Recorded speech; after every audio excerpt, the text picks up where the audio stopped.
Kita menyadari dalam banyak kitab suci dan tradisi nubuat, mimpi disebut sebagai salah satu sisa-sisa dari kenabian.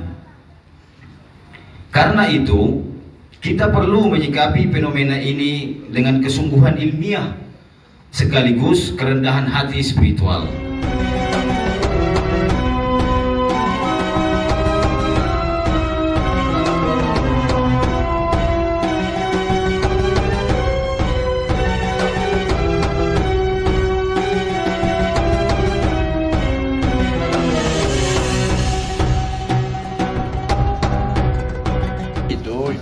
Mimpi itu tidak dijamin 100% benar. Itu adalah wahyu, benar-benar wahyu. Tapi mimpinya orang soleh itu tanda-tanda kebenaran. Kan dikatakan apa 1/46 ya? Iya, 1/46 dari Quran.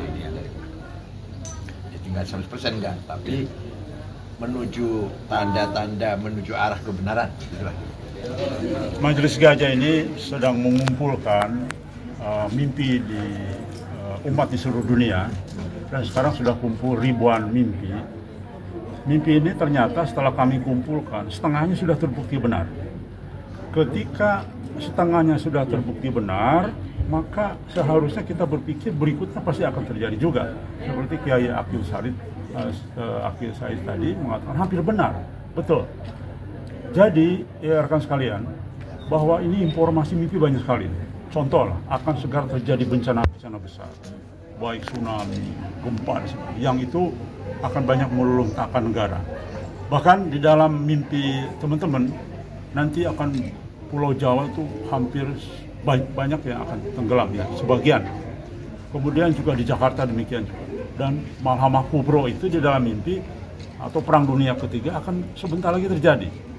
Nah ini. Jadi kami Majelis Gajah mempelopori untuk menghimpun mimpi ini sebagai informasi bagi pemerintah. Makanya ini pertama kali dalam sejarah Kiai ya, ada musyawarah atau dialog mimpi ini. Dan ini memang kami akan serahkan hasil daripada pengumpulan mimpi ini juga demikian juga dialog dengan Kiai. Bahkan Kiai nanti mungkin akan mengantarkan kami kepada pemerintah ya, setelah kami kumpulkan sebagai informasi intelijen bagi negara. Nah, demikian juga intelijen bagi pemerintah bidang-bidang lain. Karena begini, mimpi ini kan banyak menceritakan musibah yang akan terjadi, krisis akan terjadi, baik itu dalam banyak aspek ya, termasuk dalam kehidupan manusia dan sebagainya. Bahkan sebentar lagi akan ada beberapa negara yang hilang gitu, dari peredaran peta dan sebagainya. Itu juga ada dalam mimpi.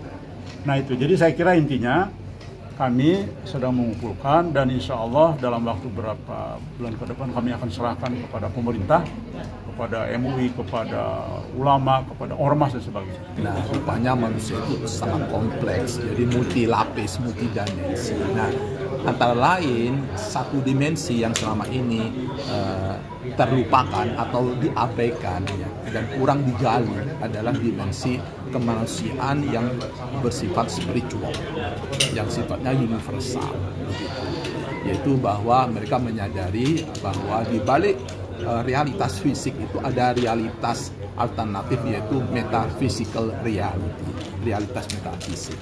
Nah, ini harus dikembangkan pendekatan baru, yaitu bahwa dalam diri manusia itu ada dimensi ruh yang itu bisa menyempurnakan, melengkapi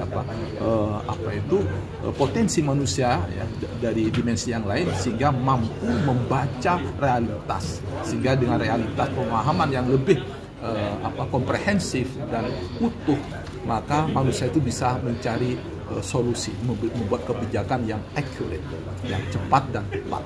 Selama ini banyak kebijakan itu terjadi miscalculation, salah hitung begitu. Karena apa? Karena selama ini kita cara membacanya itu ada sesuatu yang ada kelemahan. Nah, untuk itu makanya kita harus kembali kepada pendekatan kemanusiaan yang ini sebetulnya sudah dipelopori oleh kelompok pemikir di Jepang dengan konsep yang disebut dengan Society 5.0, yaitu kelompok masyarakat 5.0 sebagai reaksi terhadap fenomena kebangkitan satu revolusi industri 4.0 yang mengubah tatanan sehingga membuat satu tatanan itu semuanya serba baru. Nah, kalau ini tidak direspon ya dengan maka hal-hal yang kemudian memberikan efek negatif itu tidak bisa diselesaikan.